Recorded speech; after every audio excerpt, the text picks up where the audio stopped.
இருப்பாராக. மத்தேயு எழுதிய தூய நற்செய்தியிலிருந்து வாசகம். இயேசு தம் சீடரை நோக்கி கூறியது: மறைநூல் அறிஞர் பரிசேயர் ஆகியோரின் நெறியை விட உங்கள் நெறி சிறந்திருக்கட்டும். இல்லையெனில் நீங்கள் விண்ணரசுக்குள் போக முடியாது என உங்களுக்கு சொல்கிறேன்.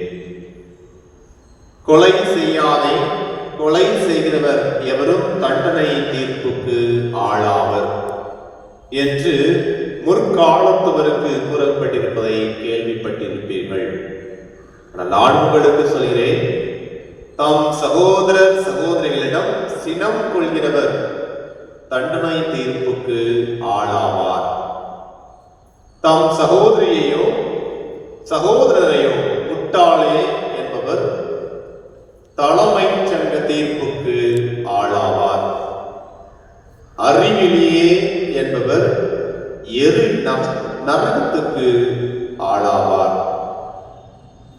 ஆகையால் நீங்கள் உங்கள் காணிக்கையை பலிபீடத்தில் செலுத்த வரும் பொழுது உங்கள் சகோதர சகோதரிகள் எவருக்கும் உங்கள் மேல் ஏதோ மனத்தாங்கள் உண்டன அங்கே நினைவுற்றால் அங்கேயே பலிபீடத்தின் முன் உங்கள் காணிக்கையை வைத்துவிட்டு போய் முதலில் அவரிடம் நல்லுறவு ஏற்படுத்திக் கொள்ளுங்கள்.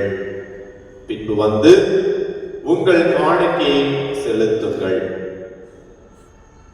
உங்கள் எதிரி உங்களை நீதிமன்றத்துக்கு கூட்டிச் செல்லும் போது வழியிலேயே அவருடன் விரைவாக உடன்பாடு செய்து கொள்ளுங்கள்.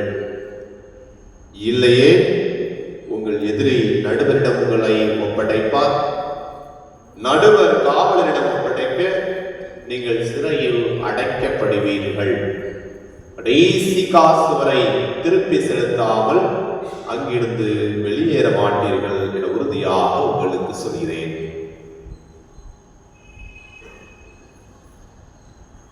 ஆண்டவரின் அருள் வாக்கு.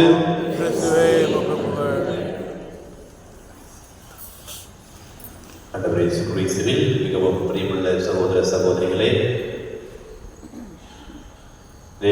நற்செய்தி வாசகத்திலும் முதல் வாசகத்திலும் நாம் இந்த தவக்காலத்தில் எவ்வாறு நம்முடைய வாழ்க்கையில் நம்முடைய குடும்பங்களில் எவ்வாறு வாழ வேண்டும் என சிறப்பாக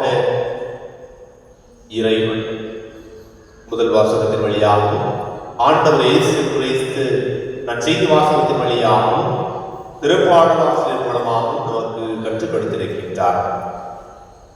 இன்னும் அதிகமாக எசேக்கியேல் 18ஆம் அதிகாரம் 31வது வசனத்தில் நாம் பார்த்தது போல, எனக்கு எதிராக நீங்கள் இழைத்த குற்றங்கள் அனைத்தையும் விட்டுவிடுங்கள், புதிய இதயத்தையும் புதிய மனதையும் பெற்றுக் கொள்ளுங்கள் என்கின்றார் நம்முடைய ஆண்டவர். திருமொழியின் வழியாக இந்த புதிய இதயத்தையும் புதிய மனதையும் கடவுள் படுகின்ற பொழுது நாம் ஏற்றுக்கொள்ளக்கூடிய மனநிலையை இறைவன் ஒவ்வொருவருக்கும் கொடுக்க வேண்டியதற்காக சிறப்பாக ஜெபிப்போம். இறைவனுடைய ஆசீர்வாதமும் இறைவனுடைய அருளும் நமக்கும் நம்முடைய குடும்பத்திற்கும் எப்போதும் இருப்பதாக.